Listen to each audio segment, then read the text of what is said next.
Assalamu alaikum to all of you. Today we are going to discuss electric field due to ring of charge.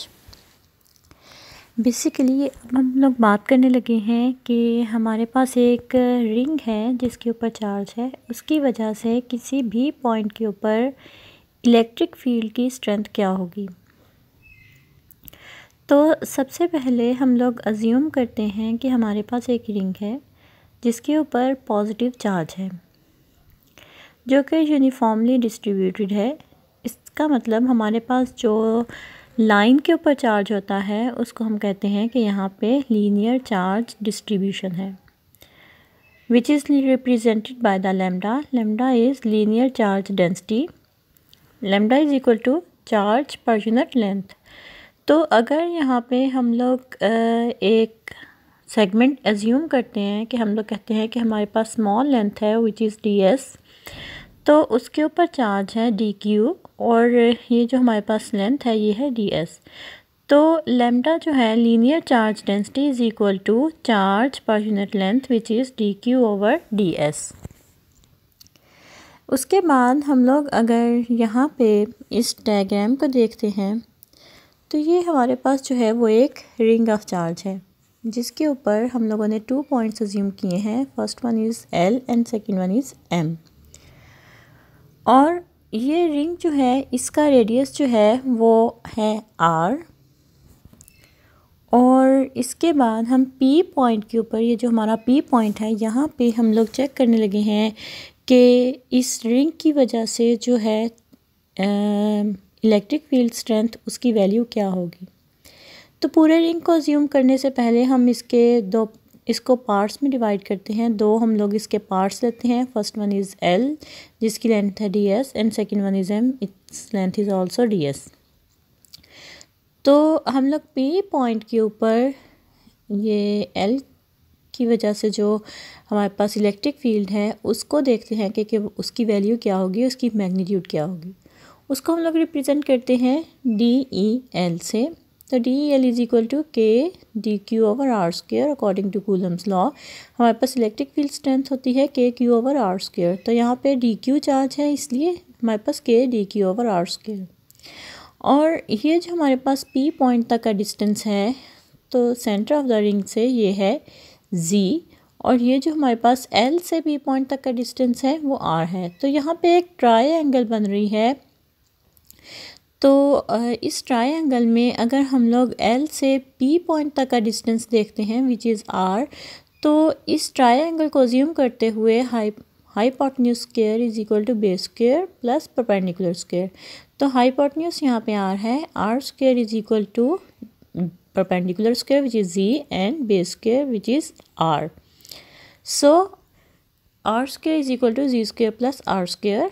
नौ हम लोग L element की वजह से और M element की वजह से चार्ज देखते हैं, इलेक्ट्रिक फील्ड देखते हैं पी पॉइंट के ऊपर। तो D M is also equal to K D Q over R square. और as we know that from equation number 1 and 2 D E L is equal to D E M. Again हम लोग जिस तरह से हम लोगों ने लास्ट टाइम किया था कि हमारे पास जो है vector addition by its rectangular components, हम लोग इन दोनों को डी ई एल और डी ई एम को की वजह से जो इलेक्ट्रिक फील्ड है इनको दो कंपोनेंट्स में रिजॉल्व करेंगे। और उसके बाद जो रिजल्टेंट इलेक्ट्रिक फील्ड है उसके एक्स को, इन दोनों के एक्स कंपोनेंट को ऐड करके रिजल्टेंट का एक्स कंपोनेंट फाइंड आउट करेंगे और इन दोनों के वाई कंपोनेंट्स को ऐड करके रिजल्टेंट का वाई कंपोनेंट फाइंड आउट करेंगे। तो हम लोग एल एलिमेंट की वजह से जो है वो इलेक्ट्रिक फील्ड को देखते हैं which is represented by this line D E L and D E M is represented by this line D E M. So DEL and DEM both are away from the L and M because this ring is positively charged, and we know that the direction of electric field due to positive charge is away from that point. तो हमारे पास जो है M से भी away है, L से भी, तो इसका मतलब ये टूवर्ड्स नहीं है, ये अवे है। तो इसकी DEL की जो हमारे पास डायरेक्शन है वो अवे है ये, और DEM की जो है वो ये है। अब DEL और DEM को अगर हम इसके दो कंपोनेंट्स में रिजॉल्व करें तो हमारे पास DEL जो है उसका ये हमारे पास DELX होगा और जो DELY है वो ये होगा पॉजिटिव y एक्सिस के लॉन्ग और पॉजिटिव x एक्सिस के लॉन्ग इसका x कंपोनेंट होगा। और DEM जो ये वाला वेक्टर है इसको अगर इसके दो कंपोनेंट्स में सॉल्व करें तो इसका y component along positive y axis है जबकि x component along negative x axis है। तो अब हम लोग इसके x एंड y कंपोनेंट्स की बात करते हैं। DELX is equal to DEL cos of theta, DELY is equal to DEL sine of theta. तो ये कॉज ऑफ थीटा और साइन ऑफ थीटा कहाँ से आया है ये हमें पता है। एक्स कंपोनेंट हमेशा जो है अगर किसी कोई भी वेक्टर ए है उसका एक्स कंपोनेंट होगा वेक्टर ए की magnitude into cause of theta. ये हम लोग पहले क्लासेस में स्टडी कर चुके हुए हैं। तो एक्स कंपोनेंट जो है DEL का जो एक्स कंपोनेंट है वो DEL की magnitude into cause of theta. इसी तरह से ही DEL साइन ऑफ थीटा। उसके बाद हम लोग m के रेक्टेंगुलर कंपोनेंट्स की बात करते हैं। DEM जो है इसका m x से रिप्रेजेंट करेंगे और ये DEM कॉज ऑफ थीटा। अब देखें यहाँ पे DEL x था, x रिप्रेजेंट कर रहा था, DEL का ये x कंपोनेंट है इसलिए ये DEL magnitude into cause of theta ये था। अब यहाँ पे DEL x है, ये x जो है वो बेसिकली DEL के x कंपोनेंट को रिप्रेजेंट कर रहा है। इसी तरह से DEL y जो है DEL जो है वो रिप्रेजेंट कर रहा है कि ये DEL का y कंपोनेंट है। तो जहाँ यहाँ पे जब DEL है तो अब यहाँ पे आपने y नहीं लिखना क्योंकि ऑलरेडी हमें पता है कि साइन ऑफ थीटा की वजह से कि ये y कंपोनेंट है। तो DEL जो मैग्नीट्यूड है DEL into sine of theta. अब हम लोग रिजल्टेंट का एक्स कंपोनेंट फाइंड आउट करते हैं। तो DEX इज इक्वल टू, अब देखें यहाँ पे ना तो हमने L लिखा है और ना ही M सबस्क्रिप्ट में। क्यों? क्योंकि ये अब हमारे पास जो है वो रिजल्टेंट का जो कि L और M एलिमेंट की वजह से जो रिजल्टेंट है उसका एक्स कंपोनेंट है तो इसलिए DEX आएगा यहाँ पे, ना तो L और ना ही M। ये इक्वल है जो L एलिमेंट की का एक्स कंपोनेंट है प्लस जो M का एक्स कंपोनेंट है। तो हमारे पास एक्स कंपोनेंट जो L एलिमेंट का है ये हमारे पास जो है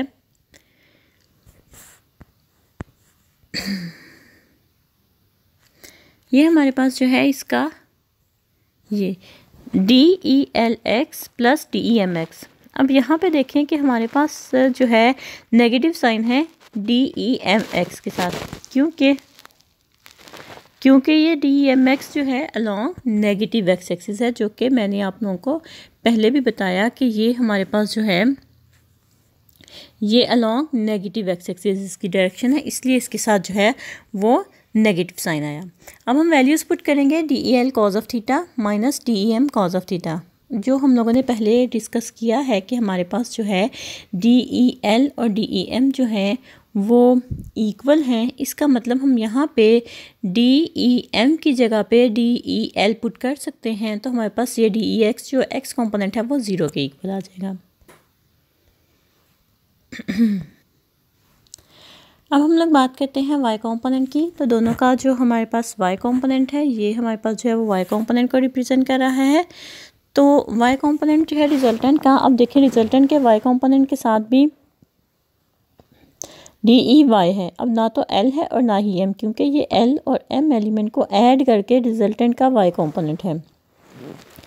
तो यहाँ पे हम लोगों ने DELY की वैल्यू पुट कर दी, यहाँ पे DEMY की।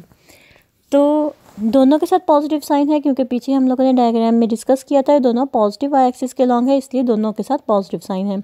ऐड अप करेंगे तो हमारे पास जो है वो 2 DEL sine of theta. Again DEM की जगह हम लोगों ने यहाँ पे DEL पुट किया था क्योंकि DEM is equal to DEL के। सो हमारे पास x कंपोनेंट की वैल्यू भी है एंड y कंपोनेंट की वैल्यू भी है। तो हम लोगों ने लास्ट लेक्चर में ये स्टडी किया था कि जो हमारे पास रिजल्टेंट का मैग्नीट्यूड का स्क्वायर है वो किसकी इक्वल होता है, एक्स कंपोनेंट का स्क्वायर प्लस वाई कंपोनेंट के स्क्वायर के। तो इसका मतलब DE square equal to DEX square plus DEY square. तो हम लोग DEX स्क्वायर की वैल्यू और वाई स्क्वायर के DEX स्क्वायर की वैल्यू और DEY स्क्वायर की वैल्यूज पुट करेंगे तो ये हमारे पास DE is equal to 2DEL sign of theta. तो नेट इलेक्ट्रिक फील्ड जो है वो P पॉइंट पे पूरे रिंग की वजह से है। ये जो है ये हम लोगों ने जो अज्यूम किया है वो 2 एलिमेंट्स की वजह से किया था। अब पूरे रिंग की वजह से क्या होगा, हम इसको इंटीग्रेट कर देंगे। DEL की वैल्यू हम यहाँ पे पुट करेंगे 2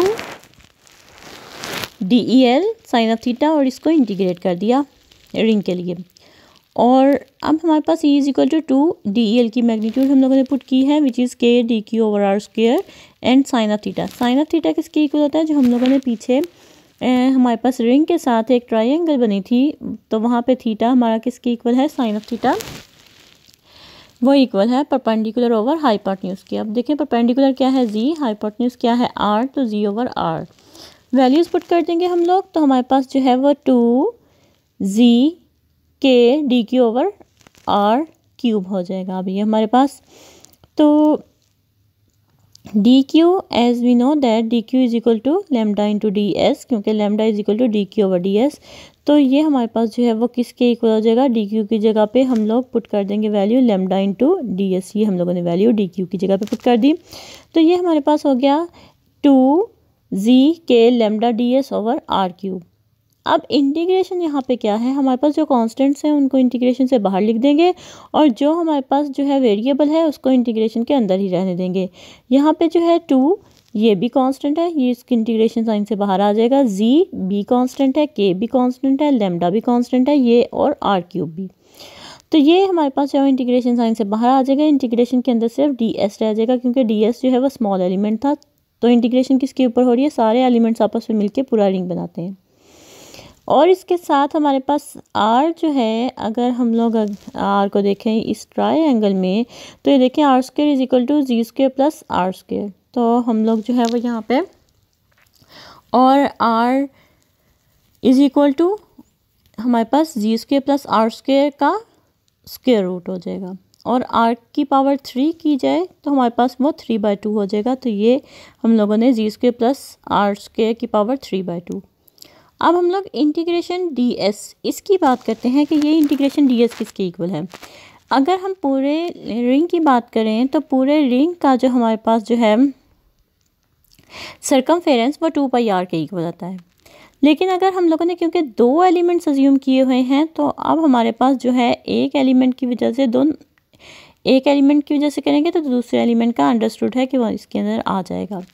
तो DS जो है वो पाई इंटू R के इक्वल है क्योंकि हम लोगों ने 2 एलिमेंट्स जो हैं वो अज्यूम किए थे L और M दोनों।